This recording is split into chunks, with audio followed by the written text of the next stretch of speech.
Hi everyone, I'm back to read chapter 6 of Charlotte's Web.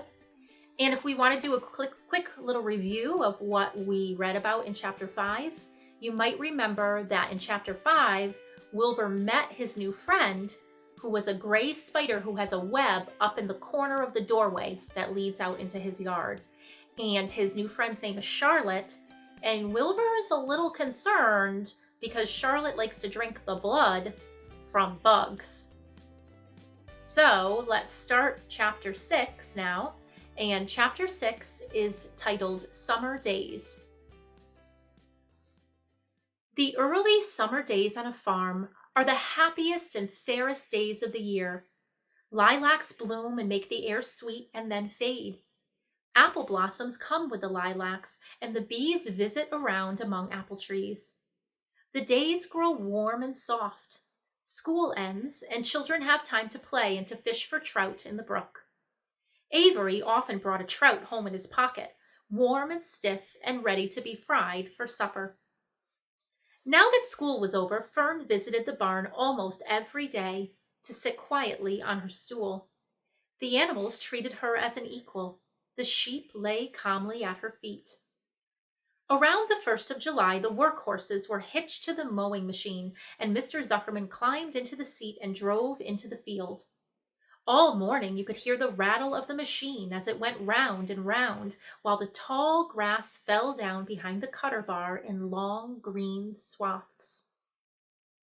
Next day, if there was no thunder shower, all hands would help rake and pitch and load, and the hay would be hauled to the barn in the hay wagon, with Fern and Avery riding at the top of the load.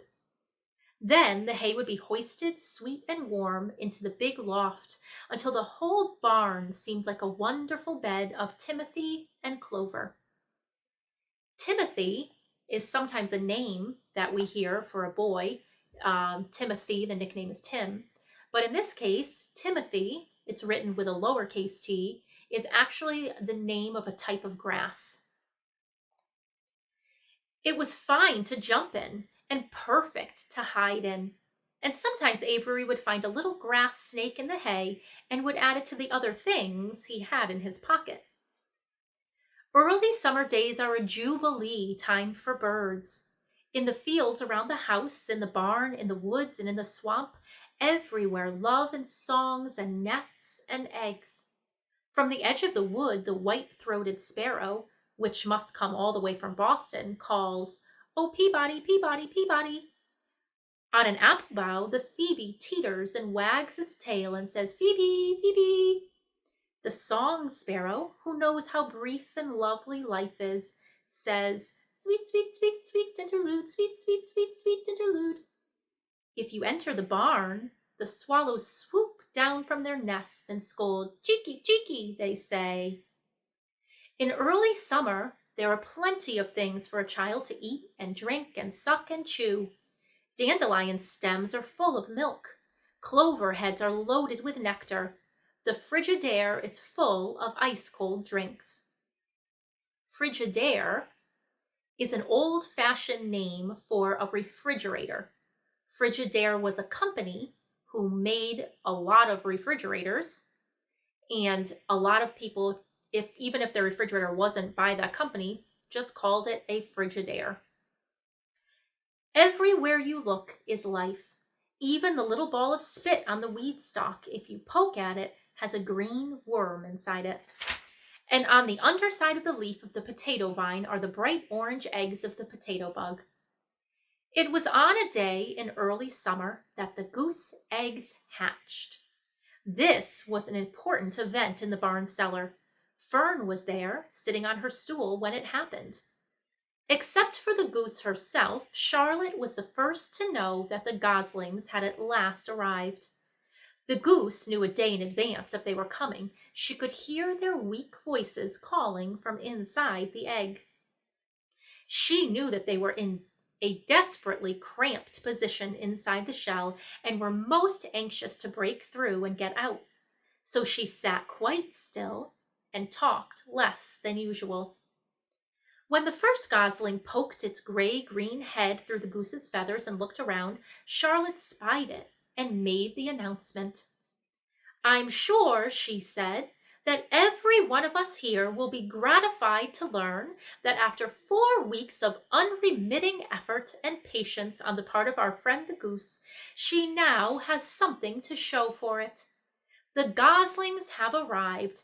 May I offer my sincere congratulations?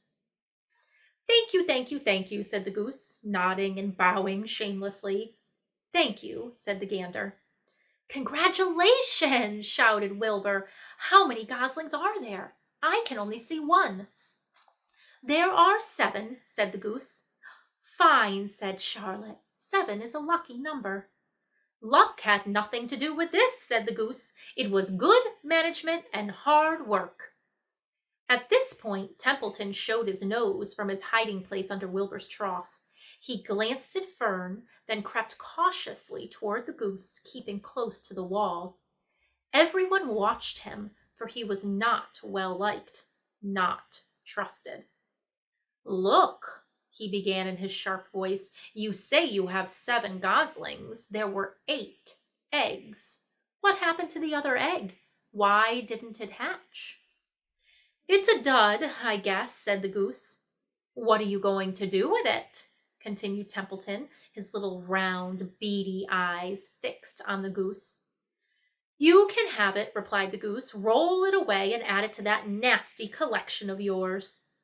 Templeton had a habit of picking up unusual objects around the farm and storing them in his home. He saved everything. Certainly, said the gander. You may have the egg. But I'll tell you one thing, Templeton. If I ever catch you poking your ugly nose around our goslings, I'll give you the worst pounding a rat ever took. And the gander opened his strong wings and beat the air with them to show his power. He was strong and brave, but the truth is, both the goose and the gander were worried about Templeton, and with good reason. The rat had no morals, no conscience, no scruples, no consideration, no decency, no milk of rodent kindness, no higher feeling, no friendliness, no anything. He would kill a gosling if he could get away with it. The goose knew it. Everybody knew it. With her broad bill, the goose pushed the unhatched egg out of the nest, and the entire company watched in disgust while the rat rolled it away. Even Wilbur, who could eat almost anything, was appalled. Imagine wanting a junky old rotten egg, he muttered. A rat is a rat, said Charlotte. She laughed a tinkling little laugh. But my friends, if that ancient egg ever breaks, this barn will be untenable. What's that mean? Asked Wilbur. It means nobody will be able to live here on account of the smell. A rotten egg is a regular stink bomb. I won't break it, snarled Templeton. I know what I'm doing. I handle stuff like this all the time. He disappeared into his tunnel, pushing the goose egg in front of him. He pushed and nudged till he succeeded in rolling it into his lair under the trough. That afternoon, when the wind had died down and the barnyard was quiet and warm, the gray goose led her 7 goslings off the nest and out into the world. Mr. Zuckerman spied them when he came with Wilbur's supper. Well, hello there, he said, smiling all over. Let's see. 1, 2, 3, 4, 5, 6, 7. 7 baby geese. Now, isn't that lovely? That is the end of the chapter. So let's think back. Think about the things that happened in this chapter. All the animals were very excited because the geese had hatched. And one of the eggs didn't hatch.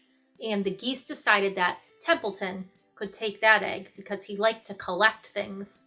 Sometimes we hear people use the words pack rat. And that's because rats like to collect things, garbage and all sorts of things, just like Templeton does. And so that's where we get the word pack rat. So let's talk about the main idea. Let's see what you think. Here are the 3 choices. Do you think the main idea is that the baby geese have hatched? Is the main idea that the egg will stink if it breaks? Or is the main idea that the goose was upset because one of her eggs didn't hatch? If you thought that the main idea was that the baby geese have hatched, then you are correct. Thank you for listening to this chapter, and I will see you again when we read the next chapter.